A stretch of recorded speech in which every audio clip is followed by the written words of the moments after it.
आप सभी बच्चों का बहुत बहुत स्वागत है। आज एक बार फिर से हम लोग एक शानदार मुलाकात करते हुए जहां पर एसएससी सीजीएल का 2024 का जो अंतिम पेपर हुआ था यानी 26 सितंबर 2024 शिफ्ट नंबर 3 उसका जीके जीएस पोर्शन एनालाइज करने के लिए एक बार फिर मुलाकात कर रहे हैं। मुझे आशा है आप सब स्वस्थ हैं और इतने दिनों में जो ये सीरीज चल रही थी उससे आपको काफी कुछ लाभ प्राप्त हुआ होगा। चलो बच्चे, तो बिना किसी डिले के सबसे पहले क्वेश्चन पर आते हैं। त्रिपक्षीय संघर्ष पाल, प्रतिहार और डैश के बीच हुआ। बहुत सिंपल क्वेश्चन है, हमने क्लास में कई बार पढ़ लिया, बहुत रिपीटेड क्वेश्चन है, यूट्यूब पे भी क्लास में देख लिया। पाल, राष्ट्रकूट और प्रतिहार, तो इन तीनों के बीच में ये ट्राइपार्टाइट स्ट्रगल है, त्रिपक्षीय संघर्ष है। क्यों? कन्नौज के लिए। ऐसी क्या बात है कन्नौज में? कन्नौज एग्रीकल्चरली फर्टाइल रीजन है और इसलिए यहां पर जो फसल उत्पादन है बहुत अच्छा है और इसलिए जिसके पास कन्नौज पर नियंत्रण होगा वो एक बड़ी सेना खड़ी कर सकता है क्योंकि उसके पास खाने की कमी नहीं है, तो इसलिए कन्नौज डिमांड में है। नंबर 2, आसपास कन्नौज के मिनरल रिच रीजन है और इस वजह से यहां पे आयरन अवेलेबल है। जिसके पास आयरन है उसके पास वेपन्स हैं, इसलिए इसकी डिमांड ज्यादा है। और तीसरा है रेप्यूटेशन।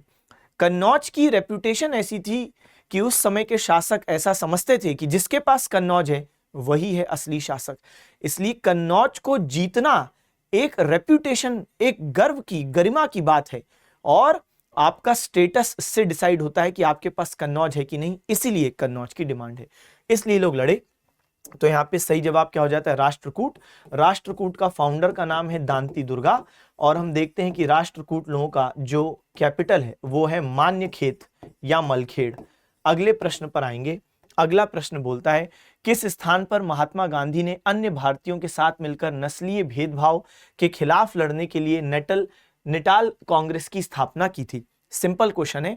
हम लोग क्लास में एक टॉपिक पढ़ते हैं हिस्ट्री में, मॉडर्न हिस्ट्री में, arrival of Gandhi ji. Arrival of Gandhi ji के अंतर्गत हम देखते हैं कि गांधी जी सबसे पहले भारत नहीं आए, मतलब इस सेंस में कि निश्चित रूप से उनका जन्म भारत में हुआ, उसके बाद वो 1893 में बच्चे कहां चले गए? South Africa. और साउथ अफ्रीका में ही उन्होंने सत्याग्रह का जो एक्सपेरिमेंट किया वो वहां पे बड़े स्तर पर सफल हुआ और साउथ अफ्रीका में ही वो सबसे पहली बार जेल गए।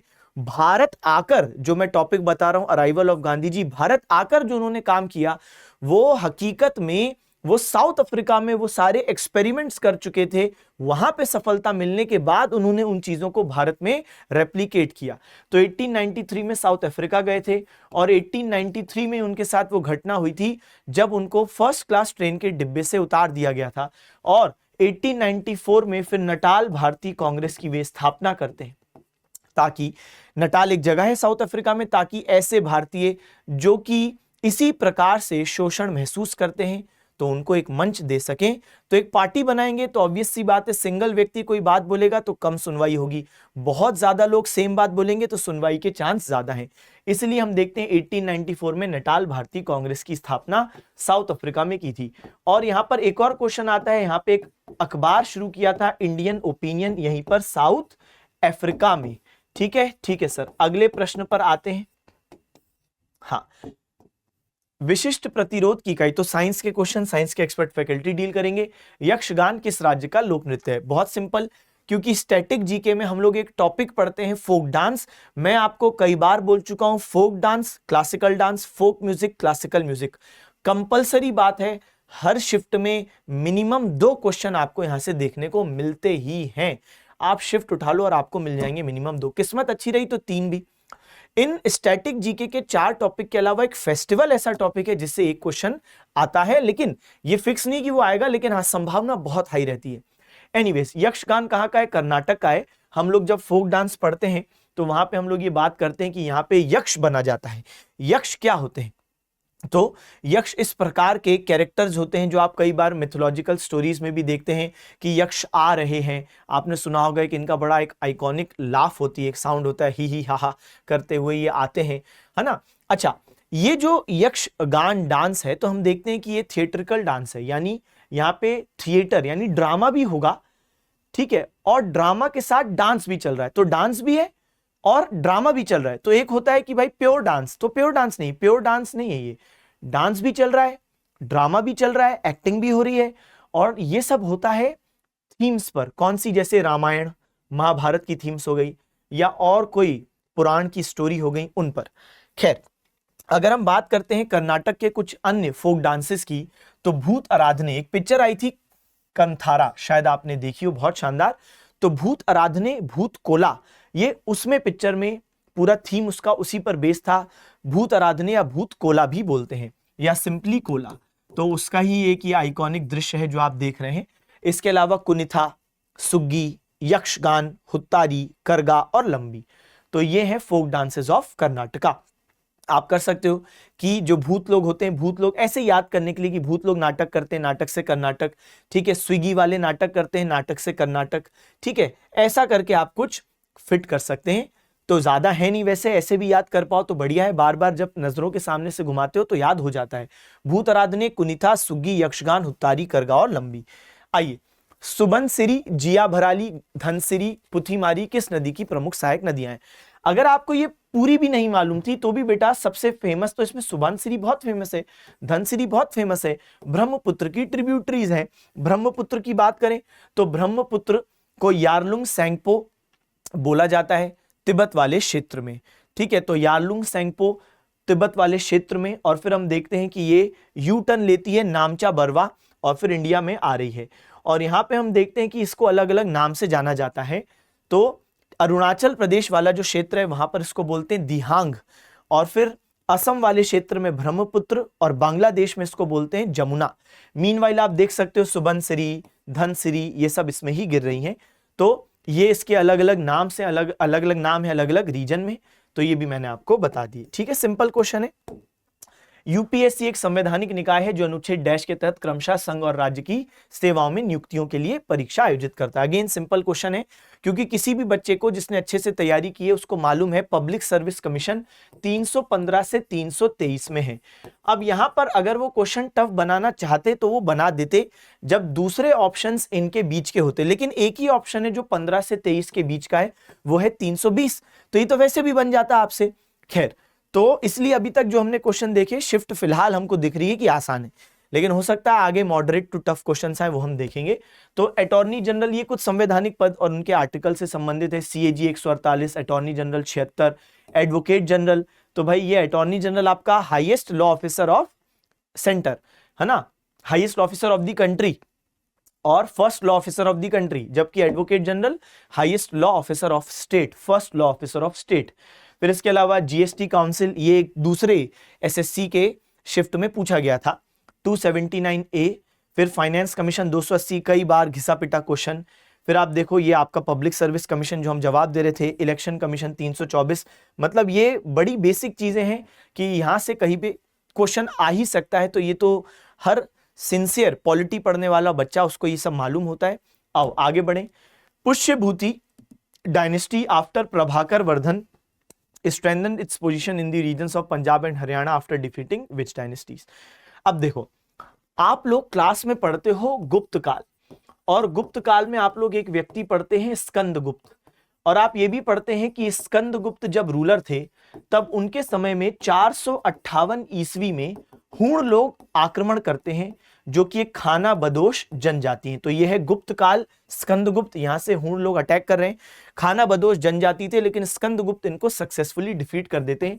और ये पूरी चीज कहां पर लिखी हुई है, तो भीतरी पिलर इंस्क्रिप्शन जो उत्तर प्रदेश में है।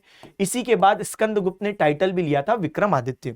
लेकिन समय के साथ स्कंदगुप्त के बाद कमजोर गुप्त शासक आते हैं, और फिर गुप्त काल हम देखते हैं कि गुप्त पतन की ओर अग्रसर होते हैं, डाउनफॉल इनका शुरू होता है, और हूण लोग निरंतर अटैक कर रहे हैं, तो हूण लोगों के अटैक की वजह से इनका फॉल होता है स्कंदगुप्त के बाद। और फिर हम देखते हैं कि धीरे धीरे जो हूण लोग हैं वो यहां नॉर्थ इंडिया में हूण लोग कुछ छोटे से क्षेत्र पर अपना शासन शुरू भी कर देते हैं।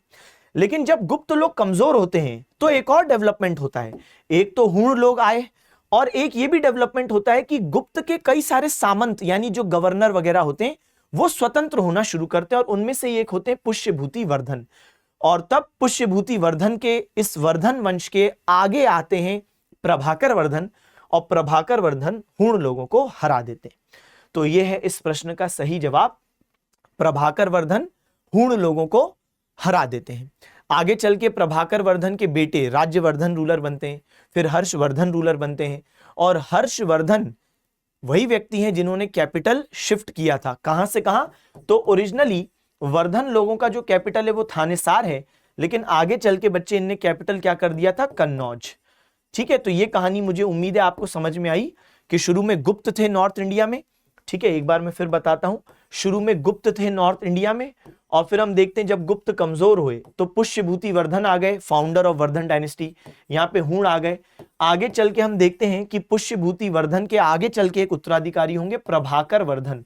तो ये जो प्रभाकर वर्धन है ये बहुत स्ट्रांग थे, इनने हूण लोगों को हरा दिया, जो आपके क्वेश्चन का जवाब है। चलो आगे बढ़े। स्वतंत्रता के बाद भारत में सूती वस्त्र उद्योग को किसने प्रमुख प्रोत्साहन दिया? अब ये जो क्वेश्चन है इसने बहुत कंफ्यूजन क्रिएट किया, और स्वाभाविक भी है क्योंकि इसका सही जवाब जो है वो है स्वदेशी आंदोलन। लेकिन समस्या ये है कि जब हम बोलते हैं स्वदेशी आंदोलन तो हम देखते हैं कि वो तो 1905 7 अगस्त को शुरू हुआ, और क्वेश्चन बोलता है आफ्टर इंडिपेंडेंस। तो यहां पे ना असल में एसएससी को आफ्टर इंडिपेंडेंस शब्द हटा देना था, क्योंकि देखो कुछ बच्चे यहां पे कंफ्यूज हो गए, उनने गलत जवाब दिया। जिनने स्वदेशी आंदोलन अच्छे से पढ़ा समझा वो तो ठीक है भाई, समझ गए और उनने वही जवाब दिया, लेकिन कुछ बच्चों को इसने कंफ्यूज कर दिया, क्योंकि आफ्टर इंडिपेंडेंस शब्द था मेन कंफ्यूज करने वाला। स्वदेशी आंदोलन जब हम पढ़ते हैं 7 अगस्त 1905 में शुरू हुआ। मुख्य कारण था, इमीडिएट रीजन जो था वो ये था कि लॉर्ड कर्जन ने 1905 में बंगाल के 2 हिस्से कर दिए थे। और भी कारण थे, भारतीय लोग बहुत सारे कारणों से फ्रस्ट्रेटेड थे, लेकिन एक जो इमीडिएट तत्कालिक कारण था वो था बंगाल का 2 हिस्सों में विभाजन। और रिजल्ट हमको देखने को मिलता है, भारतीयों ने स्वदेशी आंदोलन शुरू किया। और क्या किया? यहां पर ब्रिटिशों के गुड्स का बहिष्कार किया, सामान का बहिष्कार किया, जैसे कपड़ा, विदेशी कपड़े का बहिष्कार किया, विदेशी मदिरा का बहिष्कार किया। दूसरी चीज सुनो, बताइए सर। स्वदेशी उसका ऑल्टरनेट चीज आ गई। स्वदेशी क्या ऑल्टरनेट आ गया बताइए? तो जैसे हम देखते हैं कि इंडियन क्लॉथ, ठीक है, इंडियन क्लॉथ आ गए। कैसे आ गए? तो यही तो है स्वदेशी, कि खादी कपड़े आ गए, चरखा से लोग खुद ही कपड़े बना रहे हैं, तो इंडियन क्लॉथ आ गए। इसके अलावा बात करें, गवर्नमेंट स्कूल कॉलेजेस का बहिष्कार था, तो क्या हो गया बच्चे? इनके इंडियन ऑल्टरनेटिव आ गए, जैसे बंगाल नेशनल कॉलेज, उसके प्रिंसिपल बनते हैं कौन? अरविंद घोष साहब, तो बंगाल नेशनल कॉलेज आ गया। इसके अलावा पुलिस और कोर्ट का बहिष्कार किया गया, पुलिस और कोर्ट का बहिष्कार किया गया, तो ऑल्टरनेटिव में क्या आ गया? स्वदेश बंधप समिति, अश्विनी कुमार दत्ता की, जिन्होंने बोला कि कोई बात नहीं, हम ही कोर्ट का काम करेंगे। किसी 2 पार्टी में डिस्प्यूट था, यही सुनते थे, और रात भर गार्ड भी बनते थे ताकि चोरी ना हो, कोई क्राइम ना हो। खैर, तो यहां पे हम देखते हैं कि क्लॉथ इंडस्ट्री जो इंडिया में स्वदेशी मूवमेंट के टाइम पर शुरू हुई, कई सारे इंडियन मिल्स की शुरुआत हुई, इंडियंस ने अपने ही इंडियंस के कपड़े खरीदना शुरू किया। ये बूस्ट पोस्ट इंडिपेंडेंस तक भी कंटिन्यू रहा, और इंडिपेंडेंस के बाद भी हम देखते हैं कि इसका बहुत फायदा मिला। चलो साइंस के क्वेश्चन, साइंस के एक्सपर्ट फैकल्टी देखेंगे। विषु त्योहार किस राज्य में मनाया जाता है? तो बच्चे ये केरल और तमिलनाडु का है। इनफैक्ट मैं आपको क्लास में कई बार ये बात कह चुका हूं, ये लिस्ट दे चुका हूं कि ये इंपॉर्टेंट न्यू ईयर फेस्टिवल्स हैं, और इनसे इतने क्वेश्चन आए। तो ये आपका पता है कौन सा वाला टॉपिक है? फेस्टिवल वाला। देखो इस पर्टिकुलर शिफ्ट में भी आ गया फेस्टिवल का क्वेश्चन। विषु क्या फेस्टिवल है? New year festival. अब मैंने आपको ऑलरेडी बता दिया, पुथांडु एक दूसरी शिफ्ट में आया था, तमिलनाडु का न्यू ईयर है ये। फिर बात करें, गुड़ी पड़वा नहीं आया है, लेकिन ये बहुत फेमस है, बहुत फेमस है। बोहाग बिहू, रोंगाली बिहू, एसएससी सीजीएल 2024 की बात करूं तो 3 से 4 बार मैंने शिफ्ट में करवाया है, आप देखना शिफ्ट जाके, तो 3 से 4 बार ये 2024 के सीजीएल में आया है, सोचो। इसके अलावा विशु पोहला बोईशाख, तो ये बंगाल का है। उगाड़ी तो बहुत इंपॉर्टेंट बच्चे, ऑलरेडी पूछा जा चुका है, आंध्र प्रदेश। विशु अभी आपके सामने है, केरल, ठीक है। इसके अलावा और भी है, लोसोंग आ चुका है, सिक्किम, ये भी आ चुका है लोसोंग। तो ये वाली जो स्लाइड है ना, ये बिल्कुल आप अच्छे से रखो, चाहे तो इसका स्क्रीनशॉट ले लो, मैं हट जाता हूं, यहां से क्वेश्चन फेस्टिवल में न्यू ईयर वाले पे आता ही है। चलो आगे बढ़ते हैं। प्रथम भारतीय ओलंपिक खेलों की मेजबानी निम्नलिखित में से किस शहर ने की थी? अच्छा, केरल के अलावा तमिलनाडु में भी विशु न्यू ईयर फेस्टिवल के रूप में ऑब्जर्व किया जाता है, पुथांडु भी और विशु कुछ तमिलनाडु के क्षेत्रों में भी। हाँ भाई, फर्स्ट क्या है? Indian Olympic games. सिंपल है, जिसको आज हम लोग नेशनल गेम्स बोलते हैं उसको ही पहले ऑल इंडिया ओलंपिक गेम्स बोलते थे। 1924 में लाहौर में इसकी शुरुआत हुई थी। तो 1924 में लाहौर में बच्चे ऑल इंडिया ओलंपिक गेम्स की शुरुआत हुई थी, और तब इसको ऑल इंडिया ओलंपिक गेम्स बोलते थे, लेकिन आगे चल के 1940 में 1940 में हम देखते हैं कि मुंबई में जब ऑल इंडिया ओलंपिक गेम्स हो रहे थे तब इसके नाम को चेंज कर दिया गया। तो मुंबई में 1940 में इसका नाम तब जाके किया गया नेशनल गेम्स। क्या किया गया बच्चे? नेशनल गेम्स, तब इसका नाम किया गया 1940 के एडिशन में। अच्छा, एक और बात, 36th नेशनल गेम्स कहां पर हुए? गुजरात में हुए। 37th गोवा, 38th, तो सही जवाब क्या है? 38वें कहां पे हुए भाई? तो 38वें उत्तराखंड, 2025 उत्तराखंड। ठीक है, चलो आगे की बात करें। हाँ जी, साइंस के क्वेश्चन, साइंस के एक्सपर्ट फैकल्टी देखेंगे। निम्नलिखित प्रत्येक कथन में दो शब्द शामिल हैं। अच्छा, 3 मामलों में दोनों शब्दों का अर्थ एक दूसरे के समान है, लेकिन किस मामले में दोनों शब्दों का अर्थ एक दूसरे के समान नहीं? ठीक है, बेस पीरियड, रेफरेंस पीरियड ये एक ही होता है, जैसे 2011-12 रेफरेंस पीरियड चल रहा है, सही है ना? बेस ईयर वही है, उसी के अनुसार अभी जीडीपी निकाल रहे हैं, बेस ईयर मान लिया। हालांकि सरकार हो सकता है जल्दी इसको चेंज कर दे, तो ये भी चल रहा है भाई, हो सकता है कि बेस ईयर चेंज हो जाए, 23-24 हो जाए, हो सकता है, लेकिन अभी तो यही है। फिर देखो, changes in real GDP and GDP deflator, यही दोनों अलग शब्द हैं भाई, तो ये आपका सही जवाब हो गया। बाकी हम लोग एक बार फिर भी देखते हैं। Nominal GDP and GDP at current prices, nominal GDP and GDP at current prices तो सेम बात है। और अगला है real GDP and GDP at constant prices, ये भी सेम बात है। अरे ये देखो भाई, ऐसा है जैसे मैंने बोला कि 2011-12 में मान लो हमारा देश सिर्फ बैट बनाता है, 10 बैट बनाए थे 2011-12 में हमारे देश में, सिर्फ बैट बने और कुछ नहीं, वो भी सिर्फ 10। एक बैट का प्राइस 100 रुपए है, तो हमारी जीडीपी निकालो कितनी हो गई? तो हमने बोला 1000 हो गया, मल्टीप्लाई कर दिया, ये हो गया नंबर, क्वांटिटी, और ये हो गया प्राइस। अब आप सोचो 2025 पे आ जाओ। अब अगर मान लो कि हमारे देश में जो नंबर ऑफ बैट्स हैं वो डबल हो गए, 2025 में कैपेसिटी बढ़ गई, 20 बैट बना रहे हैं, और प्राइस भी डबल हो गया हर बैट का 200, तो अब हमारी जीडीपी कितनी निकल के आ रही है? 2 4, तो 4000। सही बात है। अब देखने वाला व्यक्ति कहेगा कि वाह भाई 4000 की जीडीपी हो गई, क्या बात है, कितनी बढ़ गई। लेकिन यही जीडीपी को हम लोग क्या बोलते हैं? नॉमिनल जीडीपी, क्योंकि इसने आपको सही आंकड़े नहीं दिए। सही आंकड़े क्यों नहीं दिए?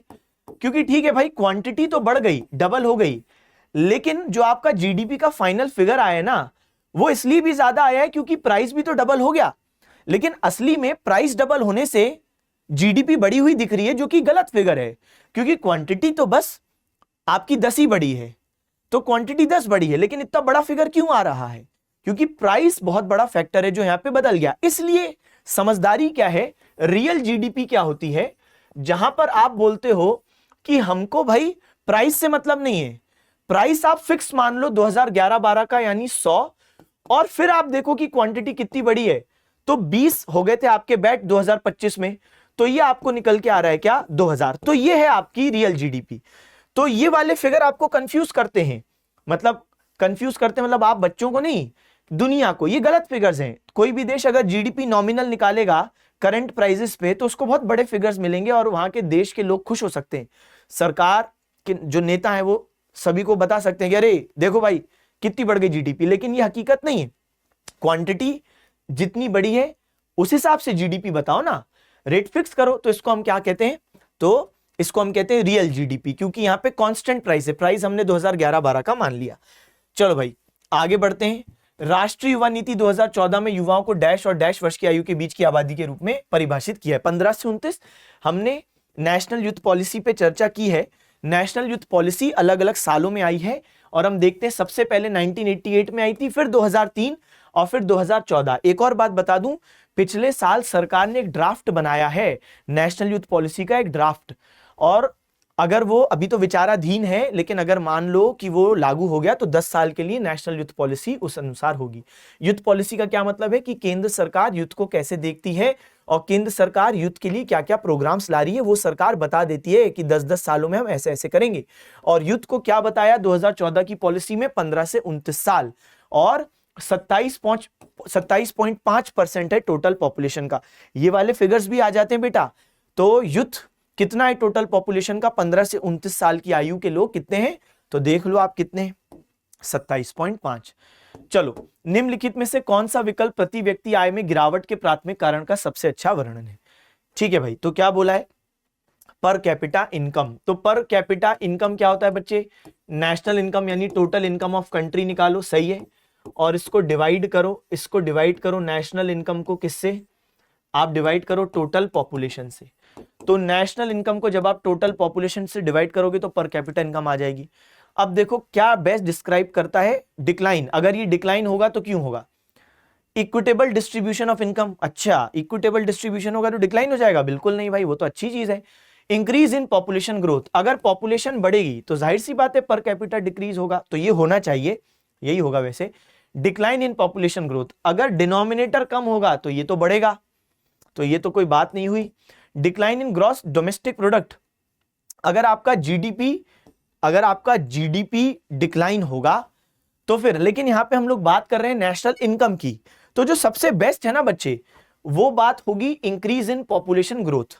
ये ऑप्शन भी पूरी तरीके से टेक्निकली गलत नहीं है ना, क्योंकि डिक्लाइन हो रहा है जीडीपी में, लेकिन क्योंकि हम लोग यहाँ पे पर कैपिटा इनकम की बात कर रहे हैं तो नेशनल इनकम के संदर्भ में अगर कोई ऑप्शन होता ज्यादा उचित होता। तो यहाँ पे बेस्ट चाहिए, पॉपुलेशन अगर बढ़ेगी तो ऑब्वियस सी बात है पर कैपिटा इनकम नीचे जाने की संभावना है, तो बी सही जवाब है।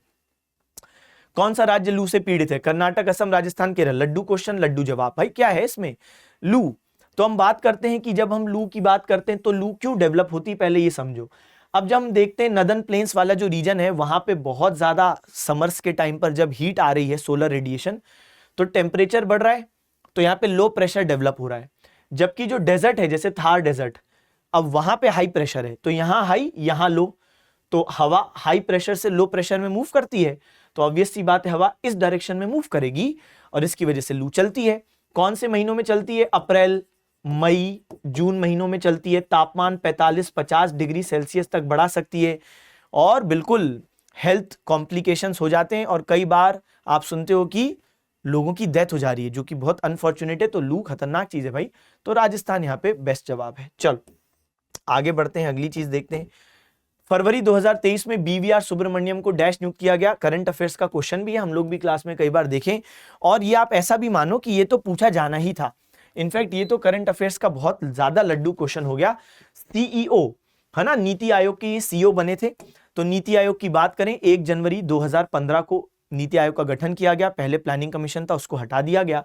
ठीक है, ये कोई संवैधानिक बॉडी नहीं है, ना ही कोई वैधानिक यानी कोई स्टैट्यूटरी बॉडी भी नहीं है। ये क्या है? एग्जीक्यूटिव रिजोल्यूशन से क्रिएट हुई है, तो कार्यपालिका के आदेश से क्रिएटेड है। मुख्यालय नई दिल्ली। अध्यक्ष कौन होते हैं नीति आयोग के? प्रधानमंत्री। अच्छा, वाइस चेयरमैन कौन है? तो सुमन बेरी, ये है बच्चे वाइस चेयरमैन नीति आयोग के। चेयरमैन है कौन? मोदी जी, और वाइस चेयरमैन है सुमन बेरी। फिर सीईओ कौन है? तो बीवीआर सुब्रमण्यम, अभी भी यही है सीईओ, जब क्वेश्चन पूछा तब भी और अभी भी। अभिनव बिंद्रा ने किस ओलंपिक खेलों में स्वर्ण पदक जीता? देखो भाई, हमारे देश में स्वर्ण पदक ओलंपिक गेम्स में ज्यादा नहीं आए हैं, और जो आए हैं उनमें से अधिकतर टीम इंडिया हॉकी टीम लाई है। तो इंडिविजुअल ओलंपिक गोल्ड बहुत कम है, और जो वो हैं वो तो मालूम होना ही चाहिए। अभिनव बिंद्रा साहब ने बीजिंग 2008 में शूटिंग में हमने देखा कि गोल्ड मेडल लाए। ठीक है, और देखो आप इधर 1 2 3 4 5 6 7 8 गोल्ड मेडल अकेले इंडियन मेंस हॉकी टीम लाई है। अभिनव बिंद्रा बीजिंग 2008 में शूटिंग में, और नीरज चोपड़ा साहब टोक्यो 2020 जो हुआ था 21 में, क्योंकि कोविड की वजह से 20 में नहीं हो पाए, तो 21 में, तो ये एथलेटिक्स में जेवलिन थ्रो में ये लाए हैं गोल्ड। तो 2 ही इंडिविजुअल गोल्ड हैं, बाकी तो आपके सामने 8 क्या है? तो 8 है आपके सामने टीम गोल्ड। तो टोटल गोल्ड मेडल हो गए 10, इंडिविजुअल हो गए 2। भारतीय संविधान के किस अनुच्छेद में अनुसूचित जातियों, अनुसूचित जनजातियों और अन्य कमजोर वर्गों के शैक्षिक और आर्थिक हितों को बढ़ावा देने का उल्लेख है? अब बेटा मैंने आपको ये बात एक दूसरी शिफ्ट में बताई थी, तब तो ये शिफ्ट का एनालिसिस हम कर भी नहीं रहे थे, कि जो गांधीयन प्रिंसिपल्स है ना डीपीएसपी में, सबसे ज्यादा डीपीएसपी से जो क्वेश्चन है वो वहीं से आते हैं। आर्टिकल 40 विलेज पंचायत गांधी जी का सपना था, डीपीएसपी में मौजूद है, आता ही है। कितनी बार आया? आर्टिकल 43 कॉटेज इंडस्ट्रीज कितनी बार आया है? 43B बाद में डाला गया, कोऑपरेटिव सोसाइटीज आता है। और इसके अलावा भी हम बात करें तो 46 जो हमारे सवाल का जवाब है, The state shall promote educational and economic interests of weaker sections of people, particularly that of SC, ST and other weaker sections. Gandhian principles को बहुत अच्छे से दिमाग में फिट रखो बच्चे, ये आता ही आता है। इसके अलावा 47 देखो, टू इंप्रूव पब्लिक हेल्थ और जो नशीले पदार्थ इंटॉक्सिकेटिंग सब्सटेंसेज है उनका कंजम्पशन रुके, तो ये वाली बात। फिर 48 में स्लॉटर ऑफ काउस, काव्स और अदर मिल्क एनिमल्स, तो ये कभी भी पूछ लेगा आपसे। चलो, विश्व पर्यावरण दिवस 2023 पर प्रधानमंत्री नरेंद्र मोदी द्वारा शुरू की गई अमृत धरोहर योजना का मुख्य फोकस क्षेत्र क्या है? अब ये तो क्वेश्चन उसका पूछना बिल्कुल जेन्युइन है, 2024 में 2023 के करंट अफेयर्स के क्वेश्चन पूछ लेता है, कोई गलत नहीं किया उसने, और वो भी भाई सेंट्रल गवर्नमेंट की स्कीम है। लेकिन एक बात बताऊं, अगर आपको ये नहीं भी मालूम थी तो भी गेस कर सकते थे। अब देखो, वर्ल्ड एनवायरनमेंट डे है तो ऑब्वियस सी बात है पर्यावरण से जुड़ी होगी। क्या रूरल इंफ्रास्ट्रक्चर की स्कीम होगी पर्यावरण से जुड़ी? मतलब एनवायरनमेंट डे पर आप ये क्यों करोगे, तो ये नहीं होगी। एंशिएंट इंडियन हेरिटेज, इसका भी कोई लेना देना नहीं भाई, एनवायरनमेंट डे है। प्रमोशन ऑफ ऑर्गेनिक फार्मिंग, ये हो सकता है, ये संभावना है क्योंकि एनवायरनमेंट ऑर्गेनिक फार्मिंग से हम जोड़ सकते हैं, लेकिन हाँ एग्रीकल्चर से भी रिलेटेड है ये वाला पॉइंट। फिर to promote values of local communities in conserving wetland ecosystem, वाह भाई वाह। तो ये आप देखो कितना स्ट्रांगली वर्ल्ड एनवायरनमेंट डे को मैच कर रहा है। हालांकि मैं तो आपको यही कहूंगा कि 1 से 1.5 साल, अगर आप सीजीएल की तैयारी कर रहे हो बेटा तो मिनिमम 1.5 साल का करंट अफेयर। अगर आप कोई दूसरा एसएससी का एग्जाम देखते हो तो वहां कभी बार हो जाता है कि ठीक है कि 1 साल का भी पढ़ लिया, लेकिन सीजीएल में मिनिमम 1.5 साल, और समय अच्छा है तो 2 साल के भी करंट अफेयर्स कर लो, ठीक है। तो ये अमृत धरोहर योजना थी जहां पर मेन एम ये था कि जो रामसर साइट्स हैं जैसे उड़ीसा का चिल्का, हरियाणा का सुल्तानपुर, तो यहाँ पे टूरिज्म प्रमोट करना है। तो बेसिकली यहाँ पर क्या है बच्चे, पर्यटन को प्रमोट करने की स्कीम थी। इस प्रकार की आपका जो रामसर साइट है वो भी प्रोटेक्टेड रहे। आइए, भारतीय संगीत उद्योग में सर्वश्रेष्ठ प्रतिभाओं को पुरस्कृत करने के उद्देश्य से कौन सा टेलीविजन चैनल हर साल IMMIES पुरस्कार प्रदान करता है? ये वाला जो क्वेश्चन था वो मॉडरेट टू टफ स्तर का है, क्योंकि ये जो अवार्ड्स हैं वो बहुत ज्यादा लाइमलाइट में नहीं होते। इमीस पुरस्कार MTV देता है, ठीक है, MTV। तो आप देख लो कि पुरस्कार दे भी कौन रहा है, तो MTV Immies, officially known as Indian music excellence awards, were presented annually by channel V to recognise outstanding achievements in Indian music industry. लेकिन ये ऐसा नहीं कि जैसे MTV का जो हम लोग देखते हैं ना कि MTV तो सिर्फ ऐसे हिप हॉप टाइप गाने, नहीं, यहाँ पर जो अवार्ड्स ही देते हैं तो ये बच्चे हम देखते हैं कि इंडी पॉप, इंटरनेशनल, गजल, भजन, फ्यूजन, क्लासिकल, सब में ये मीज अवार्ड। लेकिन ये थोड़ा सा मॉडरेट टू टफ स्तर का क्वेश्चन है। गुरु घासीदास ने ब्रिटिश भारत में चमड़ा श्रमिकों की सामाजिक स्थिति में सुधार के लिए किस आंदोलन का नेतृत्व किया? इंपॉर्टेंट चीज भी थी, पूछा जाना स्वाभाविक भी था। गुरु घासीदास जी बेटा छत्तीसगढ़ क्षेत्र में इनका विशेष जो आंदोलन रहा, आज भी छत्तीसगढ़ में आप जाएंगे तो वहां पे ऑलमोस्ट इनको गॉड की तरह ही पूजा जाता है, बहुत मान्यता है सतनामी पंथ द्वारा विशेष रूप से। तो इनने क्या किया, यही कि जो लेदर वर्कर्स हैं, जो चमड़े से संबंधित काम कर रहे हैं, तो उनका जीवन कैसे अच्छा किया जा सके, उनके अधिकारों के लिए कैसे मांग रखी जा सके। तो इन्होंने 1820 में, जो मैंने बताया छत्तीसगढ़ रीजन है, तो वहां पर बच्चे सोशल स्टेटस इंप्रूव करने के लिए लेदर वर्कर्स का बहुत कुछ काम किया। इनफैक्ट इनका जो सतनाम पंथ है उसका मतलब ये कि जो पारंपरिक रूप से चल रहा है धर्म और वहां पर जो समस्याएं हैं उनको छोड़ो, और सतनाम का मतलब पाथ ऑफ ट्रू नेम, कि जो रियलिटी उसकी तरफ आओ। तो फिर हमने देखा कि रिलीजियस और social identity for large number of Chhattisgarhi Chamars, तो जो लेदर वर्कर्स हैं चमार्स, तो उनके लिए इन्होंने बहुत कुछ किया, उनके सोशली उनको अपलिफ्ट करने के लिए, साथ साथ राइट्स की डिमांड करने के लिए, तो उनको पॉलिटिकली भी अपलिफ्ट करने के लिए काफी कुछ किया है, ठीक है। चलो, इसके अलावा आपने देखो डाइटरी सेल्फ रिस्ट्रेंट, यानी खाने पीने में के लिए भी इनने कुछ रूल्स रेगुलेशंस बनाए। आइए, बाकी सोशल इक्वालिटी के लिए तो कहा ही, क्योंकि वो सबसे इनका प्राइमरी टास्क था कि बराबरी हासिल हो, जो मैंने कहा कि इनके अधिकारों की मांग की। आइए आगे बढ़े। पंडित राम नारायण निम्नलिखित में से किस संगीत वाद्य यंत्र से जुड़े? सारंगी, सरोद, मोहन वीणा या रुद्र वीणा? तो इसका सही जवाब क्या है बच्चे? पंडित राम नारायण जी तो ये सारंगी से जुड़े हैं। इनफैक्ट आप ये बात मैं आपको बता दूं, इनको पद्म सम्मान भी मिल चुका है, पद्म विभूषण, और हम ये भी देखते हैं जो इंडिया का सेकंड हाईएस्ट सिविलियन ऑनर है, लेकिन एक बात और पता है आपके लिए इंपॉर्टेंट क्या है कि बेटा अब ये आपके लिए और ज्यादा इंपॉर्टेंट है करंट अफेयर्स के लिए, क्योंकि जब ये पेपर आया था वो तो था 26 सितंबर 2024 शिफ्ट 3, लेकिन फिर इनकी नवंबर 2024 में डेथ हो गई। इसलिए अब इस बार और हो सकता है अगले साल भी आपको इन पर प्रश्न करंट अफेयर्स के दृष्टिकोण से मिल जाए, क्योंकि अभी इनकी हाल ही में डेथ हुई है। तो 9 नवंबर 2024 को बच्चे इनकी डेथ हुई है। राम नारायण जी क्या बजाते हैं? सारंगी, ठीक है। और इसके अलावा हम बात करें सारंगी में और लोग, तो उस्ताद सुल्तान खान, उस्ताद साबरी खान। इनफैक्ट ये जो पूरी लिस्ट है ना बच्चे, इस लिस्ट को अच्छे से दिमाग में रखो। ये वो सारी लिस्ट है कि जहां से कन्वेंशनल क्वेश्चंस जो कि पारंपरिक रूप से पूछे गए हैं तो वो सब हैं, प्लस कुछ कुछ हमने ये भी देखा कि जो ट्रेंड एसएससी का रहा, एक तो होता है कि भाई जैसे बिस्मिल्लाह खान साहब है तो तमाम पेपर्स में पूछा गया उनके बारे में, रविशंकर साहब तमाम पेपर्स में उनके बारे में पूछा गया, लेकिन कुछ एसएससी जिनको टारगेट करता है उनके नाम भी हैं, और यहाँ पे सारंगी स्पेशल तो सुल्तान खान और साबरी खान। चलिए आगे बढ़े।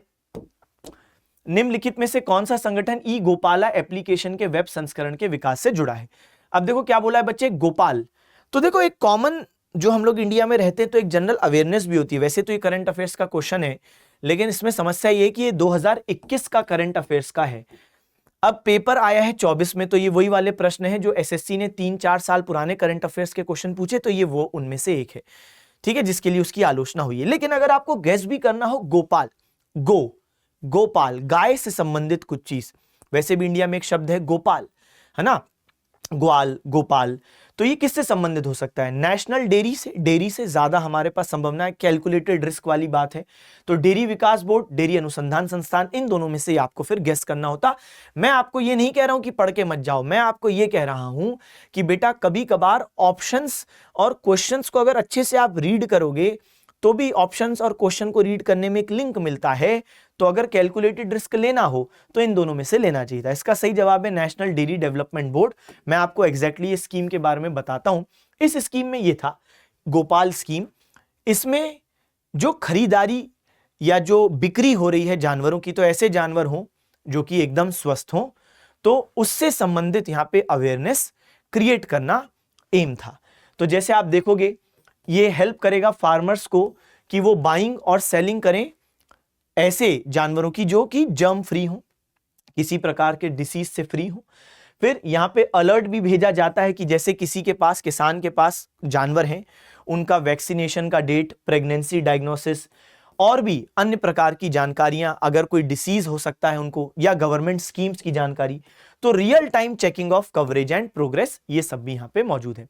साथ साथ यहां पर किस प्रकार आयुर्वेदिक ट्रीटमेंट उन जानवरों को दिया जा सके ताकि वो किसान अगर वेटरनरी हॉस्पिटल तक नहीं भी पहुंच पा रहा है तो भी उसको ट्रीटमेंट, बेसिक वो आसपास का जो नेचुरल ट्रीटमेंट होता है, घरेलू जिसको कहते हैं इलाज, वो कर सके, तो उसकी भी जानकारी है। तो ये बेसिकली हमारे लिए अब काम की बात नहीं रही कि ई गोपाल स्कीम क्या है, हमारे लिए है कि करंट अफेयर्स के क्वेश्चन उसने पूछे थे। लेकिन मैं आपको ये रिकमेंड करूंगा कि 1.5 से 2 साल मैक्सिमम सीजीएल के लिए उससे पीछे मत जाना, ठीक है, समझदारी नहीं है, क्योंकि उससे पीछे जाने का कोई जरूरी बात नहीं कि क्वेश्चन आ ही जाए 3-4 साल पुराने करंट अफेयर्स अगर आपने पढ़ भी लिया, और क्वेश्चन आए तो बन भी जाए आपसे, वो भी गारंटी नहीं कि कितना डेप्थ में पूछेगा 3-4 साल पुराना। तो इसलिए 1.5 साल मिनिमम सीजीएल के लिए, और समय है तो 2 साल। चलें आगे बढ़े। तो फिर अब हम लोग इस सेशन को यहीं पर समाप्त करते हैं। मुझे आशा है कि आपको अच्छा लगा, समझ में आया। पढ़ते रहे, सिलेक्शन लें, अपने माता पिता का नाम रोशन करें। जरूर बताइएगा कमेंट सेक्शन में ये कैसा लगा। आज हमने इस प्रकार 2024 का जो ये शिफ्ट था सीजीएल का, जो हमने कई दिनों से आपके लिए शुरू किया था, 2024 के शिफ्ट एनालिसिस खत्म हुए, ठीक है। तो पढ़ते रहें, सिलेक्शन लें, माता पिता का नाम रोशन करें। Okay, bye bye, thank you, tata, see you again.